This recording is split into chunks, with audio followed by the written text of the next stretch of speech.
Hello,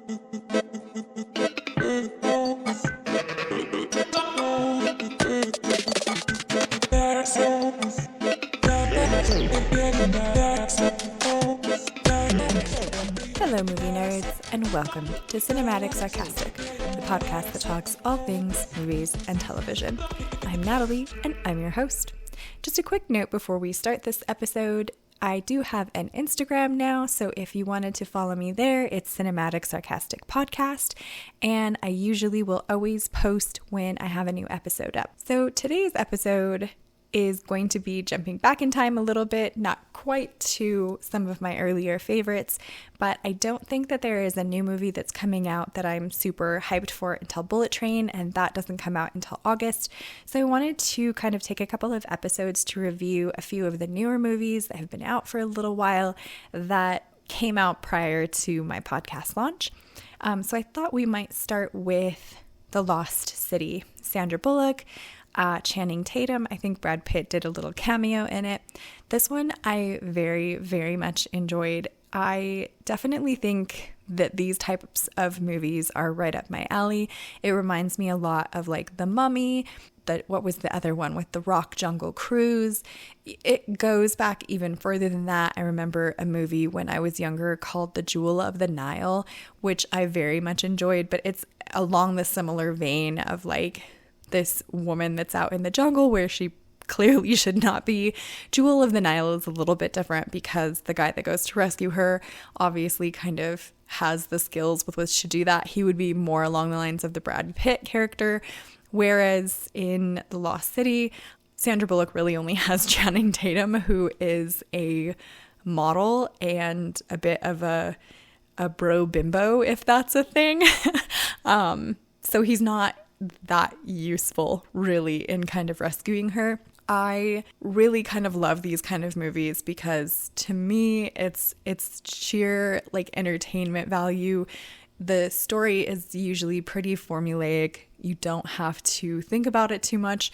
And even though I really enjoy sort of those movies with twist endings and things that really make me kind of consider where the story is going, occasionally, it is really nice just to sit down and watch a movie for the sake of being entertained for an hour and a half or 2 hours. It's kind of why I love a lot of The Rock's movies, because a lot of his are pretty formulaic, but there's guaranteed to be some action, some explosions. You know, I very much liked Jungle Cruise. I like the humor of stuff. And The Lost City is definitely one of those. You know, Sandra Bullock plays a sort of romance novelist.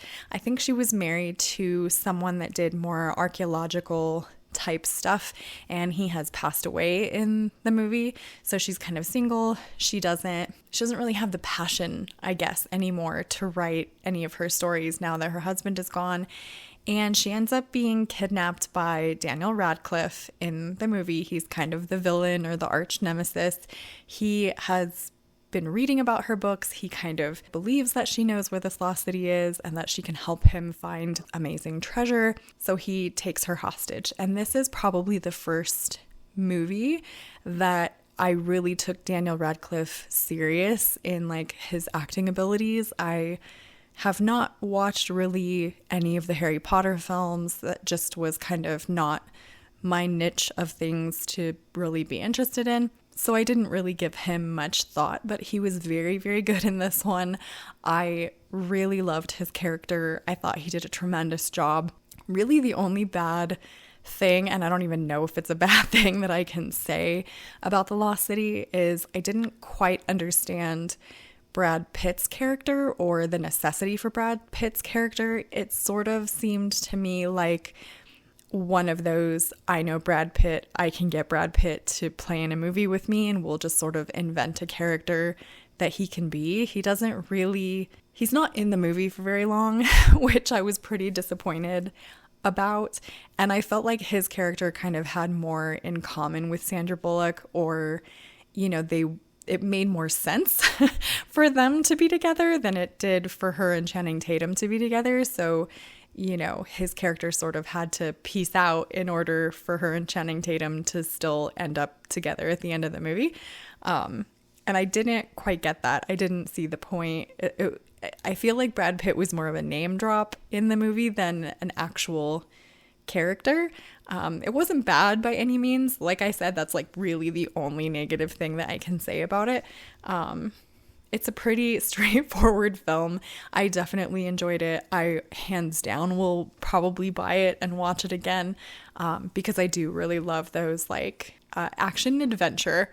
I feel like films are what they are, like comedy action adventure. And Sandra Bullock, like who doesn't freaking love her?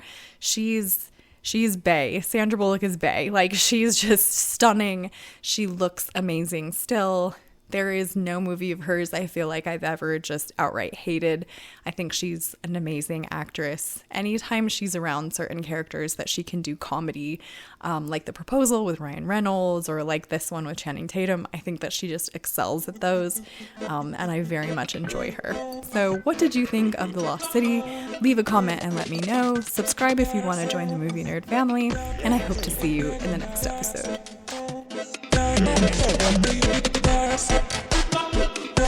Next.